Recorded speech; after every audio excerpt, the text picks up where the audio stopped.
The legendary actor Robert Redford, one of the biggest stars in Hollywood in the 1970s. He was also an activist, known for his political activism as well, for his founding of the Sundance Film Festival too. We have just had it confirmed that Robert Redford has died. At 21, Robert Redford held his dead baby son and blamed himself.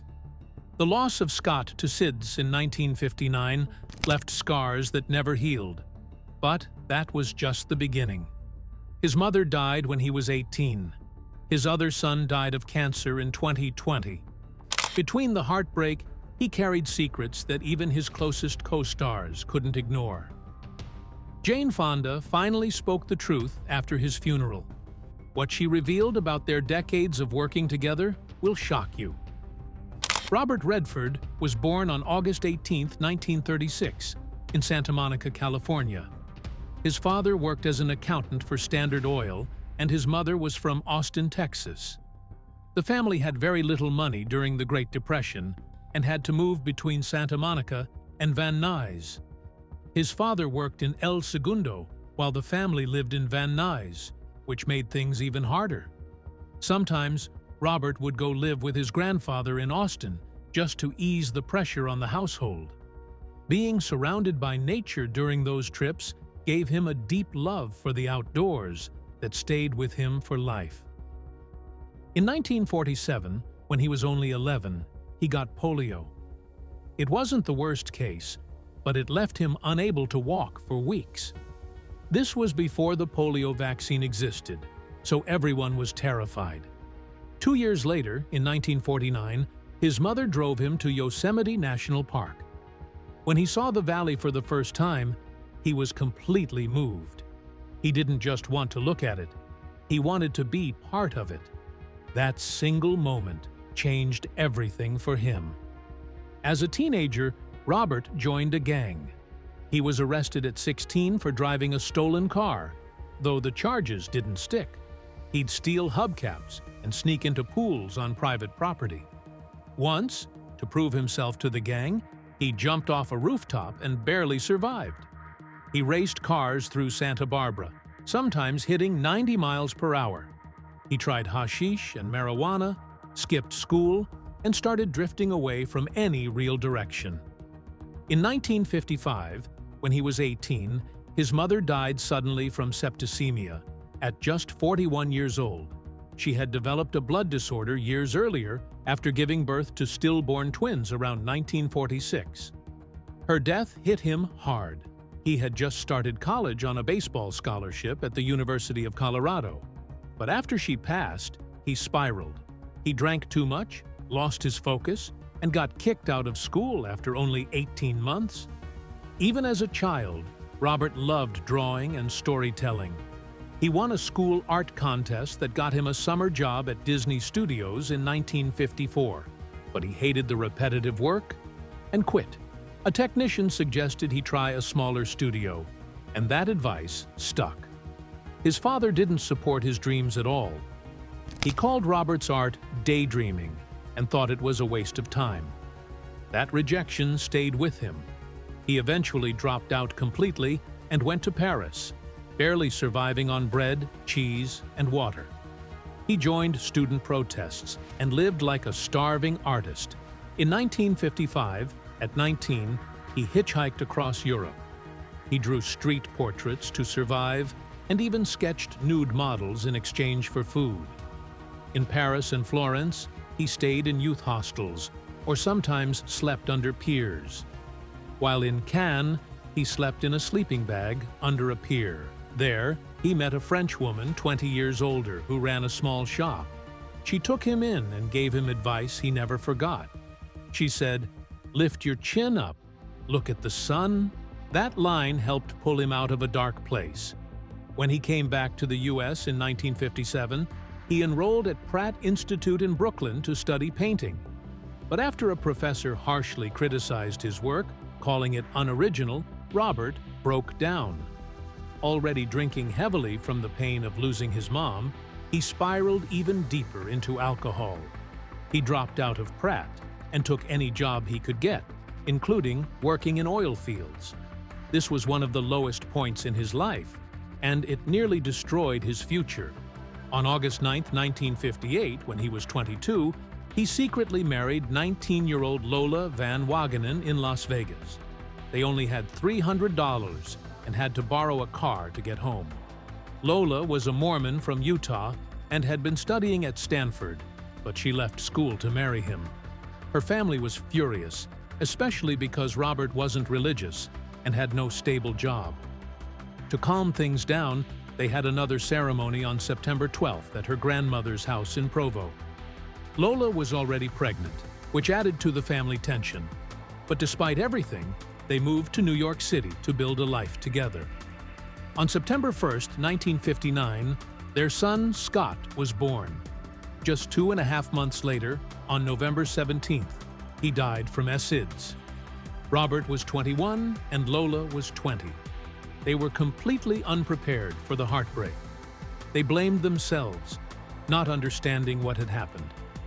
Years later, Robert said, "That creates a scar that probably never completely heals." It nearly tore their marriage apart and haunted him for decades. In the late 1950s, money was tight. Robert worked as a gas station attendant, milk truck driver, carpenter, and shop assistant while trying to study acting at the American Academy of Dramatic Arts. He and Lola lived in a tiny New York apartment. At the academy, other students and even instructors mocked him. They thought he was just a pretty face. No one took him seriously. But those good looks that made him feel insecure would later become his ticket to fame. Still, at that moment, the rejection nearly crushed him. His first break came in 1959, when he appeared on Broadway in a play called Tall Story. He even acted in the movie version, though he didn't get screen credit. In 1960, he appeared in a Perry Mason episode as a spoiled stepson. That year, he did 8 TV roles. One of the shows, Rescue 8, featured him as a mentally disturbed young man.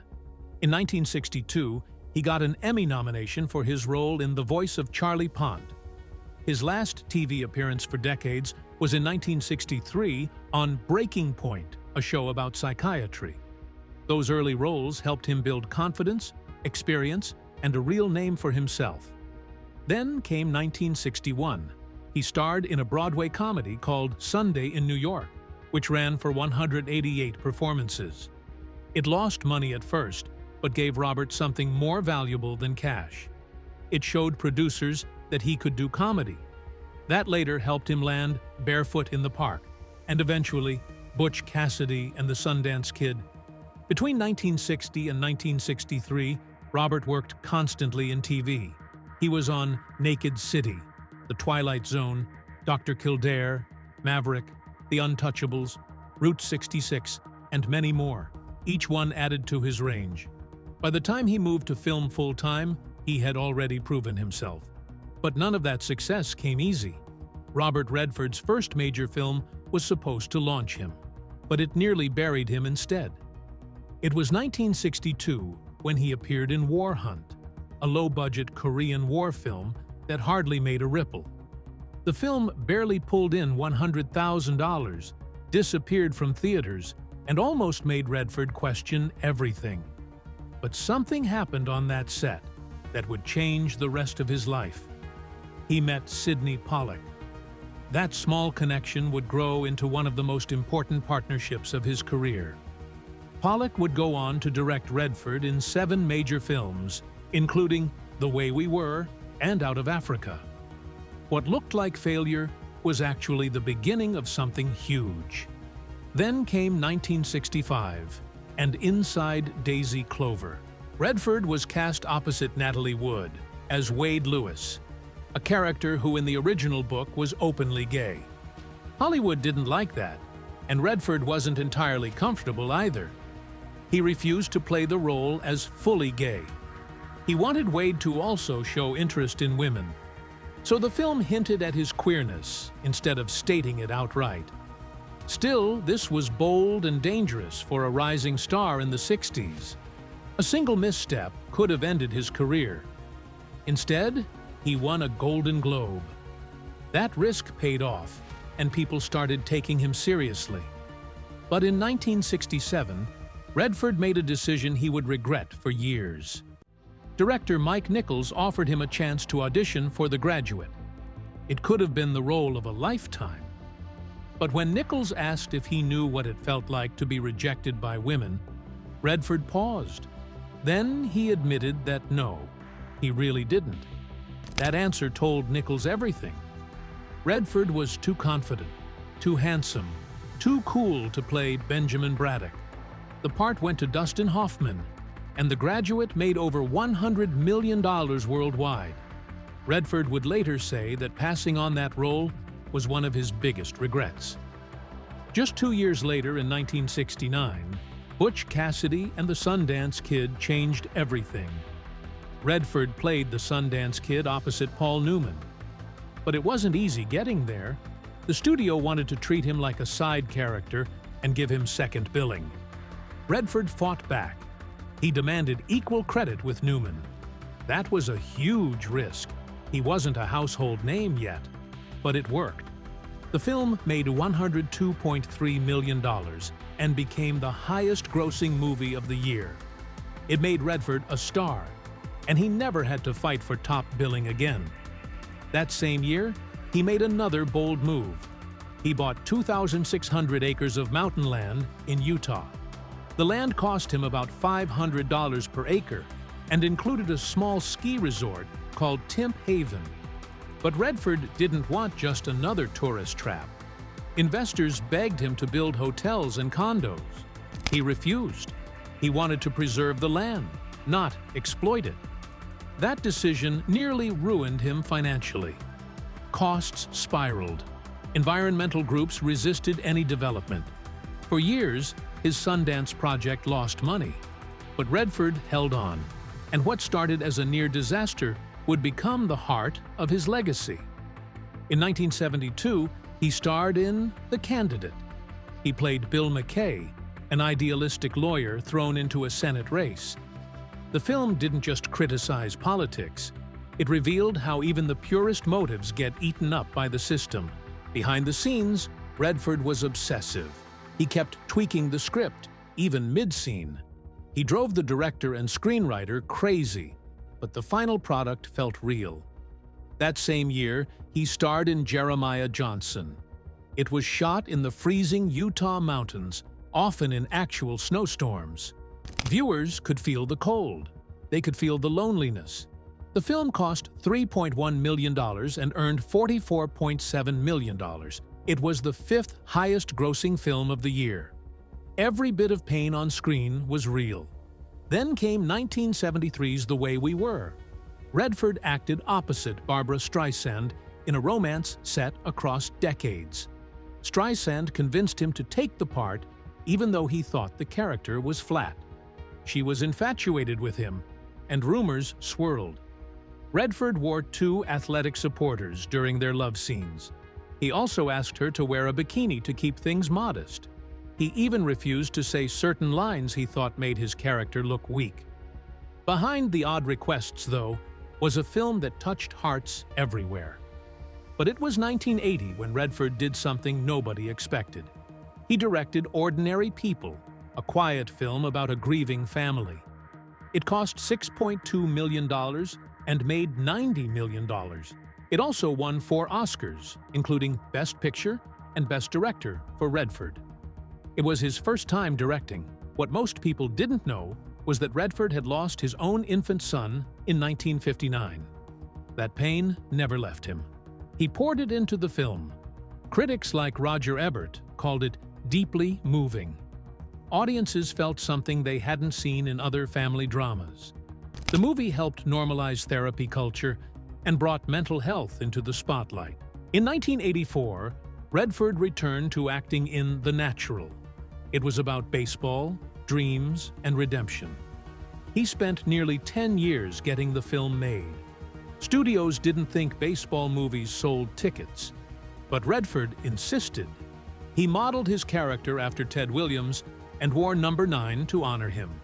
He trained hard even at 48, making sure every swing looked authentic. The story was supposed to end in tragedy, like the book.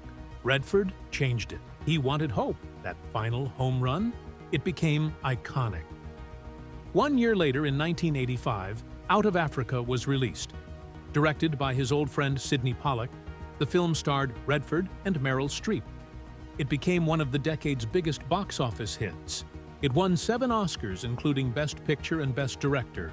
Streep had to convince Pollack she could play the part, reportedly showing up in a low-cut top to prove she had the right presence. The film was shot in Kenya, near the real Ngong Hills.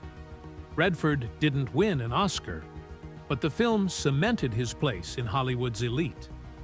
In 1992, Redford directed A River Runs Through It. It introduced Brad Pitt as a serious actor. The film was based on a story by Norman Maclean and was shot in Montana. Redford shifted locations to make the scenery more dramatic. He spent about $12 million and pumped $10 million into the struggling local economy. Locals were hired as extras. The fly fishing scenes were coached by real pros. The production even used mechanical fish to protect the real trout. It wasn't just a movie. It was a love letter to nature. 2 years later, in 1994, Redford tackled television corruption in Quiz Show. The movie was about the game show scandals of the 1950s. Redford knew the phoniness of TV firsthand. Back in his struggling actor days, he'd been on Play Your Hunch. They promised him $75. He got a fishing rod instead. That experience stuck with him. He wanted Quiz Show to feel real. He obsessed over tiny historical details. Some scenes were dramatized, but the heart of the story was true. It earned critical praise and reminded people that truth could still be told on screen. Behind the camera, Redford was also building something bigger. In 1981, the same year he won his Oscar, he started the Sundance Institute. He poured millions into it even though the early festivals struggled. Attendance was low. They needed corporate help to survive. By 2024, Sundance was worth $132 million to Utah's economy. It went from fragile to legendary, and when Reservoir Dogs premiered there in 1992, it launched Tarantino's career. People criticized the festival for lacking diversity. Redford pushed back. He said half the films were by women, and the mission was always to give underrepresented voices a platform. Redford also became a fierce environmental activist. He fought against highways and power plants in Utah. He co-founded a foundation to support environmental films. He testified before Congress in 2009. People threatened him. He kept going. He never stopped fighting for the land he loved. There were rumors of a $2 million lawsuit and wildfires hitting his home. But those details remain unclear. What's certain is that he always used his fame to protect something bigger. As for The Last Lions, Redford didn't direct it. That was a National Geographic film made in 2011 by Derek and Beverly Joubert. There was a dangerous incident in 2017 when Beverly was gored by a buffalo, but it had nothing to do with Redford. Still, people often linked him to the cause because of how strongly he supported conservation. Robert Redford was already 77 years old when he started filming All Is Lost in 2013, but that didn't stop him from pushing his body to the limit. He didn't use a stunt double. He did everything himself. He was dragged underwater behind a boat for over 50 feet. He climbed a mast 65 feet tall again and again. He swam through ropes and sails while the cold water crashed over him. During one scene, their 39-foot sailboat, the Virginia Jean, began to actually sink into 60 feet of water.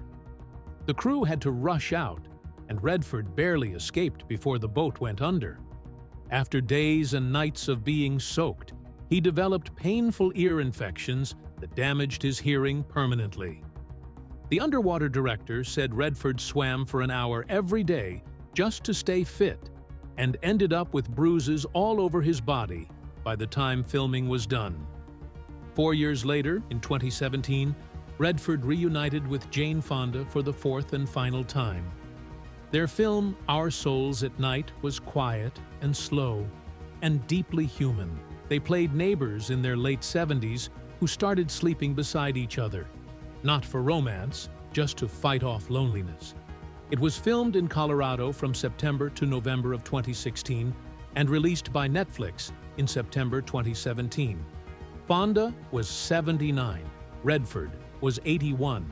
The scenes felt so natural that critics couldn't stop talking about how real their connection looked. But in the UK, people made jokes because the title sounded like Arseholes at Night. Netflix refused to change it. In 2018, Redford said he was retiring. He was 82.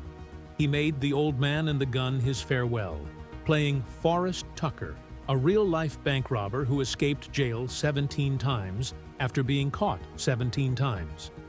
Redford told Entertainment Weekly he was done, but just weeks later, he told Variety it was a mistake to say that out loud because it took the spotlight off the movie. Then came Avengers: Endgame in 2019. He showed up briefly as Alexander Pierce in a scene set in 2012, filmed secretly between late 2017 and early 2018. That surprise cameo turned out to be his last theatrical film. Back in 2012, Redford directed and starred in The Company You Keep, a political thriller based on a 2003 novel. He played a former radical on the run, hiding under a new identity as a lawyer. Shia LaBeouf played a nosy reporter who exposed him. The movie had a dream cast: Susan Sarandon, Stanley Tucci, Julie Christie, Sam Elliott, Nick Nolte. LaBeouf said the script was just 80 pages at first and kept growing during rehearsals. Redford didn't want things set in stone. He let the story evolve. It only made $5.1 million in the US, but did far better overseas, earning $14.5 million internationally. Even after announcing retirement, Redford made one last unexpected appearance in March 2025. He showed up on AMC's Dark Winds, a crime show set in the 1970s that he helped produce. He played a prisoner in a short scene with George R.R. Martin. It took 4 hours to film. Redford didn't complain once. He just said, "Whatever Chris wants," again and again to the director. His character looked Martin in the eye and told him, "George, the whole world's waiting. Make a move." It was an improvised joke about the winds of winter, the long-delayed Game of Thrones book. It was Redford's final on-screen line. But behind all that, his private life was full of heartbreak. He married Lola Van Wagenen in 1958, when they had just $300. She stood by him through everything. But in 1985, after 27 years, they divorced quietly. Around that time, Redford had a very public romance with actress Sonia Braga while filming the Milagro Beanfield War. He later dated Kathy O'Rear, a costume assistant. But it was Lola who had lived through the darkest moments with him, like the death of their infant son Scott in 1959. He stopped breathing in his crib. Redford never got over it. He said the pain of it stayed with him forever. Then came more grief. His son James Redford, a filmmaker and environmental activist, died in October 2020 at age 58 from bile duct cancer. James had struggled with liver disease since his 20s. He got 2 transplants in the 1990s. In 2019, cancer was found while he was waiting for another transplant. He died the next year, leaving behind his wife of 32 years and 2 kids. Redford didn't speak publicly, but his team confirmed he was heartbroken and grieving privately. In July 2009, Redford got married again. He was 72. His wife, Sibylle Sagers, was a German artist about 20 years younger. They met in the late 1990s at Sundance. She came to ski. She didn't even know who he was. That, he said, was the best part. Their connection wasn't about fame. They married in Hamburg with only 30 guests at a quiet hotel. They both cared deeply about the environment. She created art about indigenous people and nature. He supported her nonprofit and served as vice president. She also became stepmother to his daughters, Shauna and Amy. But even family brought surprises. Most people never knew Redford had a half-brother named William. William worked in medical research and lived far away from Hollywood. Redford almost never talked about him. He kept that part of his life out of the spotlight, just like he did with most family matters. Redford had been carrying pain since childhood. His mother, Martha, died of septicemia when he was 18. He lost an uncle in World War II. He had twin sisters who died shortly after birth. He said those losses created deep scars that never fully healed. When his baby Scott died, he and Lola didn't even know what SIDS was. He blamed himself, like many parents do. Fame never made that grief go away. He rarely spoke about anxiety, but it followed him his whole life, shaping how he worked and how he loved. On September 16, 2025, Robert Redford died in his sleep at age 89. He was at his Sundance home in the Utah mountains, the place he loved most. There was no official cause, but it's believed his childhood polio and years of physical wear caught up with him. He had trouble moving in his final years. Riding horses and playing tennis for decades had worn down his joints. At 5'10", his body finally gave out. His publicist said he passed surrounded by loved ones. After his death, a family storm began.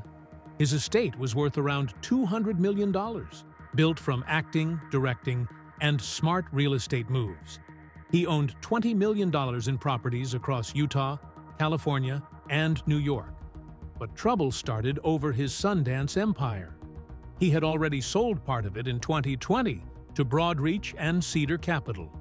Now his daughters and his wife were arguing over what was left: intellectual property, land, everything tied to the Sundance name. Legal experts said the fight could go on for years. Hollywood paid tribute, but even that revealed old wounds. Meryl Streep called him one of the lions and admitted to a huge crush during their Out of Africa scenes. But Jane Fonda's eulogy was different. She said he had issues with women and was always in a bad mood when they worked together.